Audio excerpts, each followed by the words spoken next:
Hoje eu quero apresentar para vocês 3 paradoxos. O primeiro dele é da democracia. Quanto mais democrática uma sociedade, mais ela permite a ascensão de um tirano, que as massas, que a população vote em alguém que põe fim à democracia. O segundo paradoxo é o paradoxo da liberdade. A liberdade extrema e restrita permite que o mais forte use da sua liberdade para oprimir os demais, assim restringindo a liberdade. E o terceiro paradoxo é o paradoxo da tolerância, que a tolerância excessiva permite com que os tolerantes se fortaleçam, assim eliminando os tolerantes. Esse último paradoxo da tolerância me veio muito à mente enquanto eu reli alguns trechos do livro A Personalidade Autoritária, organizado pelo filósofo Theodor Adorno com um grupo de psicólogos. Esse livro é um livro monumental, tem quase 1000 páginas e deveria ser leitura obrigatória para as pessoas, pois esse livro foi escrito logo após o final da Segunda Guerra Mundial, logo após os horrores do Holocausto, logo após a barbárie do nazismo. Foi um esforço para compreender como é que pessoas normais aderiram a essa mentalidade e que levou uma população inteira, um país inteiro, a cometer essas atrocidades.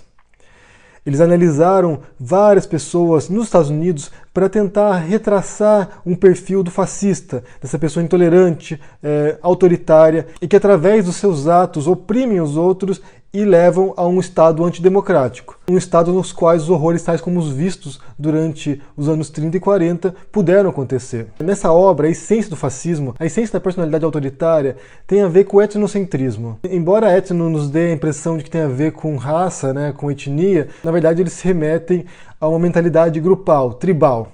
Então, um grupo com uma identidade, com certas características, que se volta contra outros grupos, ou que se sente ameaçado por outros grupos. No caso da Alemanha nazista, no caso do regime fascista, tinha a ver com uma rejeição aos judeus, principalmente. Esse foi o núcleo da ideologia nazista, mas não eram apenas esses grupos, mas também os grupos dos comunistas, dos socialistas, dos homossexuais, dos deficientes físicos, mentais. Então, o nazismo, através de uma identidade de pureza étnica, de uma pureza racial, identificou vários inimigos na sociedade e, através disso, pôde perpetrar os seus atos. Então, basicamente, essa visão de um grupo contra outros. Uma visão tribal, uma mentalidade intragrupal contra uma mentalidade extragrupal. O fascista é aquele que pensa o mundo nessas polaridades, nessas oposições. Curiosamente, esse extragrupo, esses que estão fora desse nosso grupo tribal, eles são ameaçadores, eles parecem que vão prejudicar os nossos valores, que vão nos destruir, mas ao mesmo tempo eles são inferiores a esse grupo. Eles são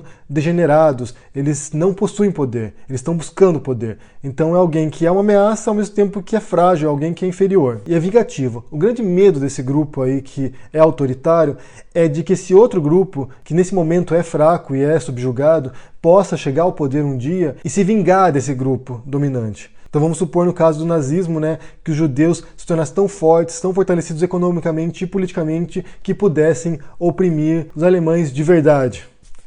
Ou no caso hoje em dia do Brasil, que os gays, as feministas, os comunistas cheguem ao poder e através disso se voltem contra a classe média branca heterossexual. É o grande medo que você vê, por exemplo, em relação ao kit gay ou a comportamentos sexuais em geral. É como se a existência desses grupos e as práticas que eles fazem e como eles se comportam fosse uma ameaça à identidade do grupo. Inclusive a questão sexual é essencial para a personalidade autoritária. Os fascistas, de acordo com essa definição desse livro, são pessoas que têm um grande problema com a questão da sexualidade. Então eles veem uma ameaça à moralidade, O comportamento dos outros sexuais é um grande perigo para os valores tradicionais. Então a liberdade sexual das mulheres, dos gays, inclusive crimes sexuais, eles não só não devem ser punidos com rigor, como devem ser punidos com maior rigor do que qualquer outro crime.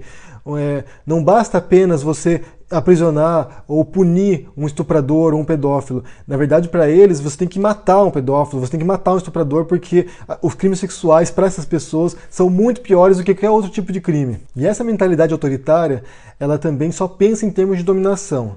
Então, se eles estão no poder, eles têm o direito de oprimir os outros, de reprimir os outros, de suprimir o comportamento dos outros.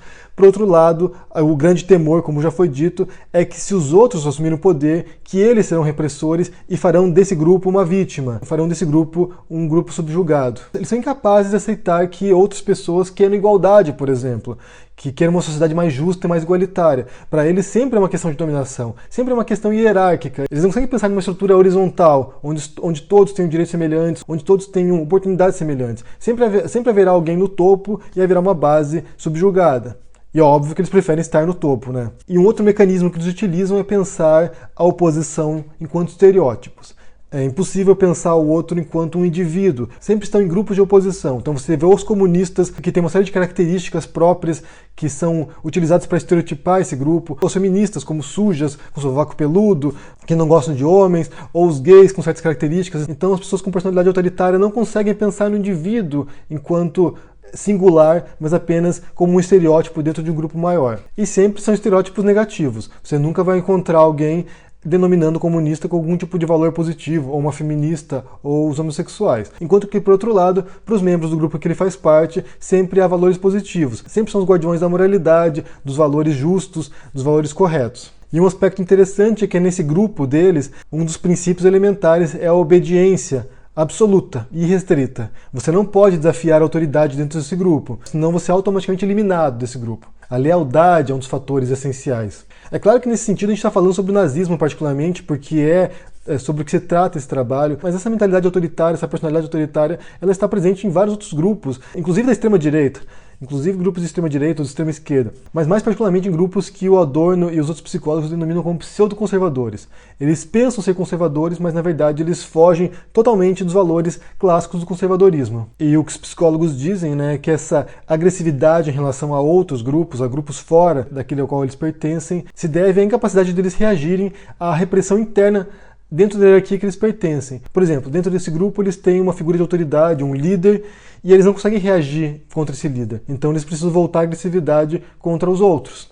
Ou uma figura paterna repressiva, ou um líder religioso repressivo. Essa repressão causa um conflito interno nessa pessoa e ela precisa voltar essa agressividade contra outro, que não faça parte nem do grupo e nem da estrutura hierárquica. Como eu disse, esse livro é muito interessante, esse livro do Adorno, recomendo a leitura. Não sei se tem disponível no Brasil, eu sei que faz muito tempo que não é reeditado, mas vale conferir. Porque essa descrição da personalidade autoritária tem muito a ver com o que a gente vê atualmente entre certos grupos políticos, certos grupos ideológicos, tanto na internet quanto fora, e eles têm um grande potencial de conversão dos outros, né? Eles pegam no ponto frágil das pessoas que sentem a falta de uma estrutura hierárquica na vida deles, de uma estrutura de poder, então eles acabam afetando pessoas que estão num momento de fragilidade de fato, em que submetem esses procedimentos e essas regras internas ao grupo. Como eu disse no outro vídeo sobre a extrema-direita, as pessoas mais suscetíveis a esse discurso são justamente aquelas que se sentem abandonadas pelo sistema, que se sentem deixados para trás pelo sistema. Então elas vão em encontro nesses discursos extremistas, nesse discurso autoritário e antidemocrático, principalmente,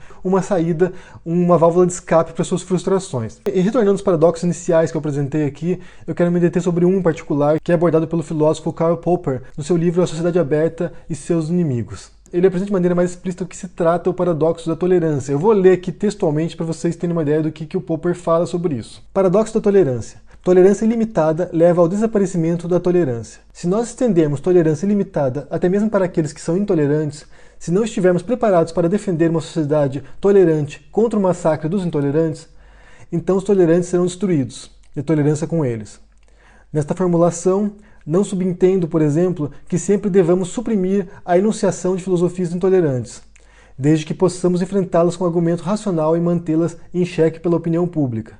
A supressão seria certamente o menos sábio. Mas devemos nos arrogar o direito até mesmo de suprimi-las, pois pode facilmente ocorrer de elas não estarem preparadas para nos encontrar no nível do argumento racional. Mas começando a denunciar qualquer argumento, elas podem proibir seus seguidores de ouvir a qualquer coisa como sendo tão enganadora quanto o argumento racional, e ensiná-los a responder a argumentos através do uso de seus punhos. Devemos, portanto, arrogar-nos em nome da tolerância o direito de não tolerar o intolerante.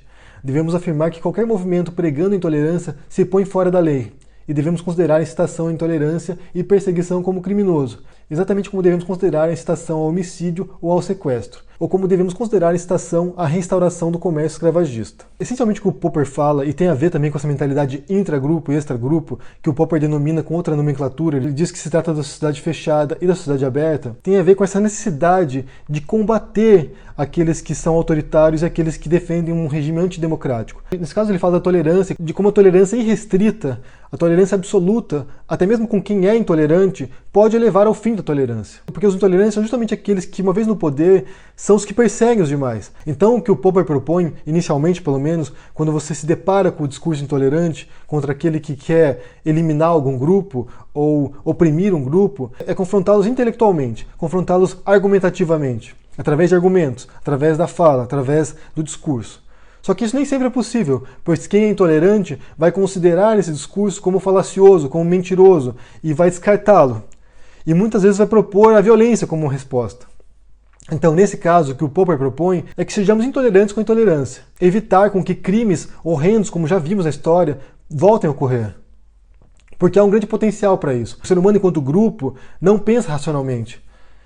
Ainda mais quando se sujeita a uma figura de autoridade que manda eles fazerem coisas absurdas. Então, para resumir, não podemos ser tolerantes com quem é intolerante. Quero saber o que vocês pensam sobre isso, se faz sentido essa lógica do Popper, essa enunciação que ele faz em relação ao paradoxo da tolerância. O que você pensa sobre isso? Deixa um comentário aqui embaixo, deixa o joinha, assina o canal e a gente se vê por aí. Abraço e até mais. Tchau!